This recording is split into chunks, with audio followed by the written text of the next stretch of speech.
పవన్ కళ్యాణ్ ని మీదన ఒక పుస్తకం రాసి దాదాపు 10 లక్షల పుస్తకాలు ప్రింట్ చేసి పవన్ కళ్యాణ్ అవినీతి పరుడు అని చెప్పే ప్రయత్నం చేస్తూ ఆయన రాజకీయాలకు పనికిరాడని. ఇప్పుడు ఆయన ఏమైనా ముఖ్యమంత్రిగా చేస్తే అవినీతి చేశాడంటే ఒక అర్థం ఉంది. ఆయన సినిమాల్లో ఆయన నటిస్తుంటే ఆయన సమాజానికి పనికిరాడని ఈయన డిసైడ్ చేసేసాడు బొగ్గుల శ్రీనివాస్ గారు. రచయిత ఆ పుస్తకం రాశాడు. ఆ పుస్తకం రాయడం ద్వారా ఆయన సంపాదించుకున్నాడు.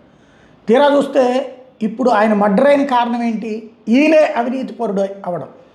వేరే ఫ్రెండ్తో జిఎస్టీకి సంబంధించినటువంటి అవినీతికి పాల్పడి ఇద్దరం సగం సగం తీసుకుందాం, తప్పుడు జిఎస్టీ ఇన్వాయిస్లు సృష్టిద్దామని చెప్పి అలా సృష్టించిన కేసుల్లో ఒక చిరసగం అనుకుంటే 90 లక్షల రూపాయలు సంపాదిస్తే ఇతనికి 15 లక్షలు ఇచ్చాడంట. అంటే 15 లక్షల డబ్బులు తీసుకున్నాడు. ఆ దొంగతనానికి అంగీకరించాడు ఈయన.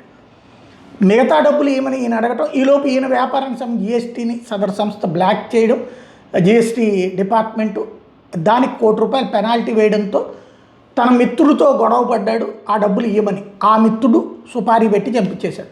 మనిషి చావు ఖచ్చితంగా ఆవేదన భరితమే. ఆయన చనిపోవాలని ఎట్టి పరిస్థితిలో కోరుకోకూడదు.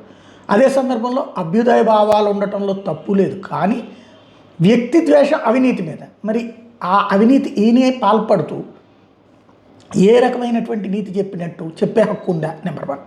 నెంబర్ 2, రెండోది సోషల్ మీడియాలో నేను ఇందాకనే ఒక వీడియో పోస్ట్ చేసి మళ్ళీ 2 ఎందుకని ఆగాను అనమాట.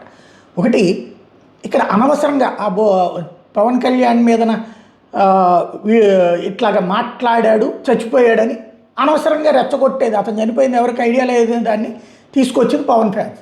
అదే సందర్భంలో అదేదో తమ మనిషి చచ్చిపోయాడు అన్నట్టుగా నెత్తినేసుకున్నది వైసీపీకి సంబంధించిన సోషల్ మీడియాకి సంబంధించిన కొంతమంది.